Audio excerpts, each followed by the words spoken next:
আসসালামু আলাইকুম এভরিওয়ান, আমি সাইদ ফারহান। সবাই কেমন আছেন?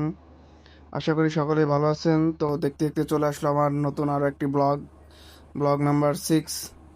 তো আমি গত 2-3 দিন যাবৎ ঢাকাতে আছি। তো আসার পর বেশিরভাগ সময় বাসাতেই থাকা হয়, তেমন একটা বাইরে যাওয়া হয় না। তো আজকে আমি আর আমার ফুফাতো ভাই হাসানুর বান্না দুজনে প্ল্যান করলাম যে একটু বাইরে ঘুরতে যাওয়া যাক। তো আমরা আছি হচ্ছে পুরান ঢাকার সদরঘাট এলাকায়। তো এখানে পুরান ঢাকা অনেক বেশি ক্রাউডলি একটা এলাকা এবং মানুষজন অনেক বেশি এখানে। তো আমরা বাসা থেকে বেরিয়ে তাঁতীবাজার স্বর্ণকার গলির মধ্যে দিয়ে হাঁটতে যাইতেছিলাম।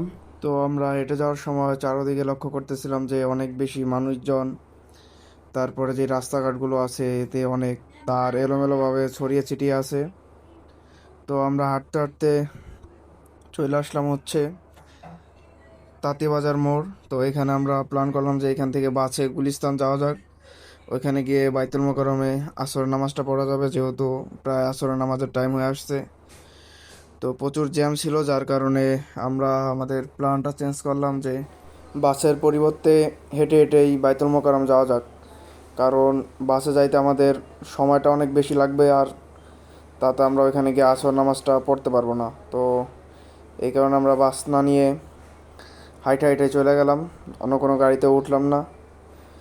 তো যখন পার দিয়ে হাইটে হাইটে যাইতেছিলাম তো দেখতে পাইলাম অনেক জ্যাম, প্রায় অনেকক্ষণ লাগবে এই জ্যাম ছুটতে। তো আমাদের হাইটা যাওয়াটাই বেটার ছিল।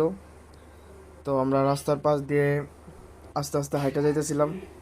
হাইটা যাওয়ার সময় দুজনে গল্প করতেছিলাম, জ্যাম দেখতেছিলাম, পাশে যে দোকানগুলো ছিল ওগুলো দেখতেছিলাম। তো ভালোই ছিল আমাদের। গাড়ির থেকে আমরা হাইটা যাওয়াটা আরও বেশি উপভোগ করছি। তো আজকে রোদটা অনেক বেশি ছিল, গরমটা অনেক বেশি পড়ছে, যার কারণে আমরা হাঁটতে হাঁটতে একটু ক্লান্ত হয়ে গেছিলাম। যার কারণে আমরা গুলিস্তানের পাতাল মার্কেটের ভিতর দিয়ে হাঁটা শুরু করলাম। তো এখানে অনেক মোবাইলের পার্টস এবং সরঞ্জামের দোকান ছিল। তো আমরা ওইখান দিকে হাঁটতেছিলাম। তো এরকমই হাঁটতে হাঁটতে আমরা এসে পড়লাম ঠিক বাইতুল মোকাররম মসজিদের সামনের গেটে। তো এরপরে আমরা মসজিদের ভিতরে ঢুকলাম, আর এরপর পরেই আমাদের আরও দুইটা বন্ধু সিজান এবং নাফি ওরাও আয়সা বললো।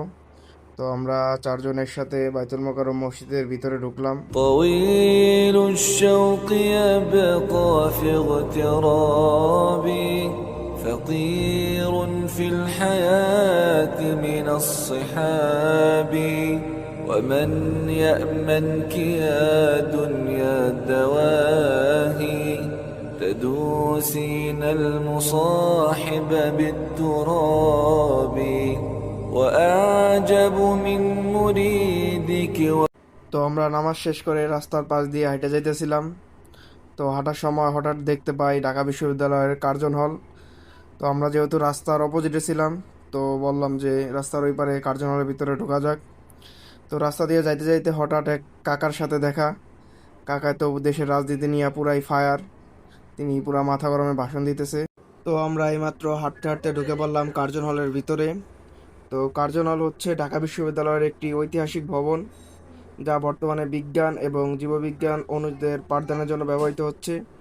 এটি ব্রিটিশ আমলে নির্মিত এবং 1904 সালে লর্ড কার্জন এর ভিত্তি স্থাপন করেন। ঢাকা বিশ্ববিদ্যালয় প্রতিষ্ঠার পর এটি ঢাকা বিশ্ববিদ্যালয়ের অংশ হয়ে যায়। কার্জন হল মূলত ঢাকা কলেজের ব্যবহারের জন্য নির্মিত হয়েছিল, কিন্তু 1921 সালে যখন ঢাকা বিশ্ববিদ্যালয় প্রতিষ্ঠা হয় তারপরে এটি বিশ্ববিদ্যালয়ের অংশ হয়ে যায়। বর্তমানে কার্জন হল ঢাকা বিশ্ববিদ্যালয়ের বিজ্ঞান ও জীববিজ্ঞান অনুষদের বিভিন্ন বিভাগ ও ক্লাসরুমের জন্য ব্যবহৃত হচ্ছে। কার্জন হল ঢাকা বিশ্ববিদ্যালয়ের একটি গুরুত্বপূর্ণ এবং ঐতিহাসিক স্থান, যা শুধু শিক্ষা প্রতিষ্ঠান হিসাবে নয়, ঐতিহাসিকভাবেও এর গুরুত্ব ব্যাপক। তো অনেকক্ষণ আমরা কার্জন হলের ভিতরে থাকার পর এখন আমরা কার্জন হল থেকে বেরিয়ে যাচ্ছি। তো মূলত কার্জন হল হচ্ছে অনেক বড়, আমাদের পুরোটা ঘুরে দেখা হয় নাই। তো যতক্ষণ এখানে ছিলাম ভালোই লাগলো। তো এখন আমরা কার্জন হল থেকে বেরিয়ে যাচ্ছি। তো কার্জন হল থেকে বেরিয়ে গেলেও ঢাকা বিশ্ববিদ্যালয়ের যে অন্য অন্য ভবনগুলো আছে এগুলো আরও অনেক বড় বড়। তো আমরা এখন দেখতে পাই যে ঢাকা বিশ্ববিদ্যালয়ের পদার্থবিজ্ঞান ভবন, এরপর পরেই আসে ঢাকা বিশ্ববিদ্যালয়ের গণিত ভবন, তো আমরা রাস্তার পাশ দিয়ে এগুলো সব দেখতে দেখতে যাইতেছিলাম। তো ভালোই লাগলো আজকে আমাদের বিকালের এই ঘোরাটা, ঢাকা বিশ্ববিদ্যালয়ের এই ঘোরাটা ভালোই ছিল। তো এরকম, তো এরপর আমরা হাঁটতে হাঁটতে চলে আসলাম ঢাকা নার্সিং কলেজের সামনে। তো এখানে আসার পর আমরা দেখি যে এক মামা কাবাব রোল বিক্রি করতেছে। তো ওইখান থেকে আমরা চারজন 4টা কাবাব রোল কিনলাম। তো অনেক সুন্দর করে মামা এই কাবাবগুলো বানিয়ে দিতেছিল। তো দেন আমরা এই কাবাবগুলো চারজনে খাইলাম এবং খাওয়ার পরে আমরা আবার হাঁটা শুরু করলাম। তো হাঁটতে হাঁটতে এখন আইসা পড়লাম হচ্ছে ঢাকা কেন্দ্রীয় শহীদ মিনারে। তো এখানে অনেক বেশি লোকজন ছিল, অনেক ক্রাউড ছিল। তো আসলাম, এখানে সবচাইতে ভালো যে জিনিসটা লাগছে সেটা হচ্ছে এখানকার বাতাস। তো এখানে বাতাস থাকার কারণে এখানে আমরা কিছুক্ষণ অপেক্ষা করলাম, নিজেদের মধ্যে কিছু গল্প করলাম। তো তারপর ভাবলাম যে এখান থেকে আর কই যাওয়া যায়। তো সিদ্ধান্ত হলো যে রমনা পার্কে যাওয়া যাক। তো সবাই মিলে একটা রিক্সা উঠে পড়লাম। তো আবারও সেই জ্যামের মধ্যে আবার কিছুক্ষণ অপেক্ষা থাকার পর রমনার উদ্দেশ্যে রিক্সা নিয়ে বের হইলাম এবং কিছুক্ষণ পরে রমনা এসে গেলাম। তো এরপর আমরা রমনা পার্কের ভিতরে ঢুকলাম। ঢোকার পর যেহেতু সন্ধ্যা হয়ে গেছিল, তো এখানে আমরা যখন ভিতরে ঢুকি তখন মানুষ বেরিয়ে যেতেছিল, আমরা ওই সন্ধ্যার সৌন্দর্য উপভোগ করলাম। দেন আমাদের সাথে সিজন ছিল, ওর বাসায় যাওয়াটা একটু জরুরি। তো তাড়াতাড়ি যাওয়ার জন্য আমরা মেট্রো রেল এখানে চলে আসলাম। দেন মেট্রো রেলের টিকিট কাটলাম এবং ট্রেনে ওঠার জন্য উপরে চলে আসলাম। দেন কিছুক্ষণ অপেক্ষা করলাম ট্রেনের জন্য।